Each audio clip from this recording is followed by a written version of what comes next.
ऐसे गहरे विश्लेषण पर निकल रहे हैं जो जो सच में काफी डरावना है। हाँ बिल्कुल, इसकी डिटेल सच में रोंगटे खड़े करने वाली हैं। 1970 के दशक की बात है।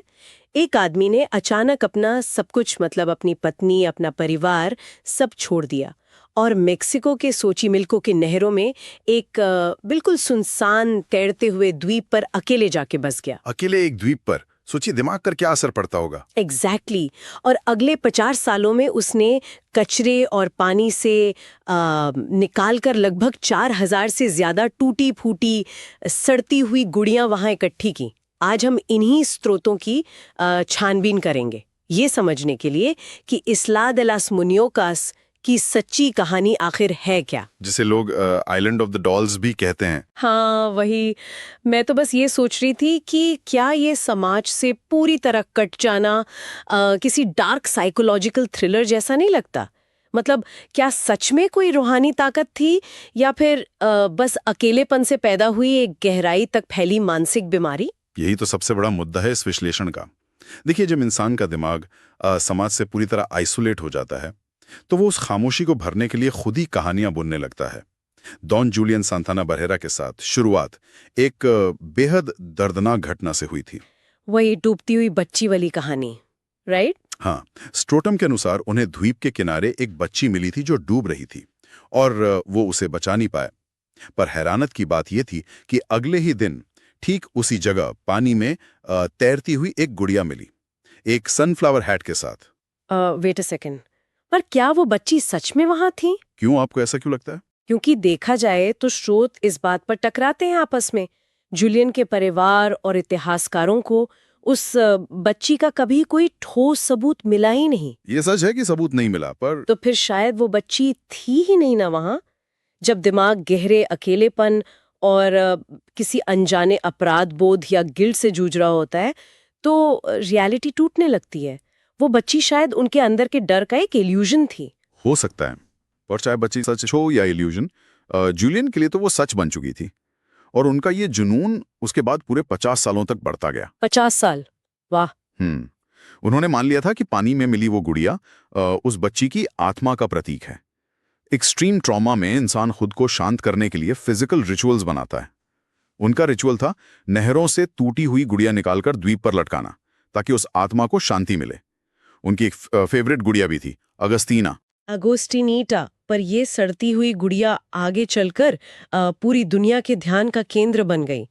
ये जगह सुनने में ही एनाबेल या चकी जैसी हॉरर फिल्मों जैसी लगती है। बिल्कुल। या फिर जापान के सुसाइड फॉरेस्ट और पेरिस के कैटाकॉम्स जैसी डरावनी जगहों की तरह महसूस होती है जगह। यहाँ आने वालों ने और गोस्ट एडवेंचर्स जैसी टीवी क्रूज ने यहाँ तक दावा किया है कि गुड़ियों के सिर हिलते हैं, उनकी आंखें भी खुलती हैं, ऐसे दावे हैं। हाँ, और उनकी अजीब फुसफुसाहट सुनना। हाल ही में लेडी गागा ने भी टिम बर्टन के डायरेक्शन में यहाँ एक म्यूजिक वीडियो शूट किया, जो इस जगह की डार्क और मकाबर अपील को और बढ़ाता है। पर देखिए, इन सब पैरानॉर्मल दावों के पीछे एक क्लियर साइकोलॉजिकल एक्सप्लेनेशन भी है। इसे पीडियोफोबिया कहते हैं, मतलब गुड़ियों का डर। राइट, पीडियोफोबिया। जब एक टूटी हुई बिना आंखों वाली गुड़िया किसी पेड़ पर लटकी हो तो इंसानी दिमाग नेचुरली उसमें खतरा ढूंढता है, पैटर्न रिकग्निशन की वजह से। और द्वीप की तेज हवाओं से जब वो गुड़िया हिलती है तो पहले से डरा हुआ दिमाग उसे सुपरनैचुरल मान लेता है। ये कोई भूत नहीं है, बस फिजिक्स और ह्यूमन साइकोलॉजी है। साइंस के हिसाब से आपका तर्क सटीक है, लेकिन इस कहानी का सबसे खौफनाक और सच्चा हिस्सा इन गुड़ियों में नहीं छिपा है, बल्कि जूलियन के आखिरी पहलुओं की टाइमलाइन में है। आखिरी पहलू में? वो कैसे? 17 अप्रैल 2001 को अपनी मौत से ठीक पहले जूलियन ने अपने भतीजे को बताया था कि पानी की जलपरियां या साइरेंस उसे पानी के अंदर बुला रही हैं। ओ वाओ, ये तो वही डार्क लूप बन गया। जिस आवाज को वो 50 साल से शांत करने की कोशिश कर रहे थे, उसने ही उन्हें आखिरी वक्त में घेर लिया। और उस डार्क लूप का अंत इतना भयानक हुआ कि कुछ ही घंटों बाद जूलियन की मौत हार्ट अटैक से हो गई। और सबसे डरावनी बात बताऊं? क्या? उनका शरीर पानी में ठीक उसी जगह तैरता हुआ मिला जहां बरसों पहले उस बच्ची की मौत हुई थी। बाप रे, ये तो मेरा मतलब है ये तो पूरे विश्लेषण को पलट कर रख देता है।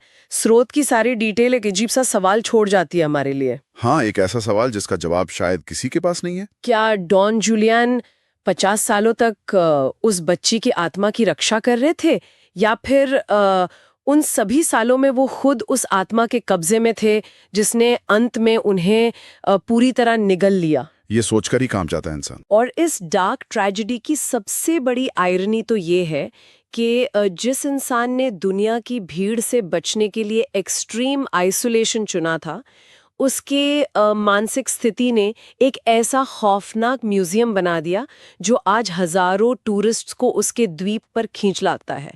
डॉन जुलियन का वो अकेलापन अब डार्क टूरिज्म के नाम पर हमेशा के लिए एक तमाशा बन गया है।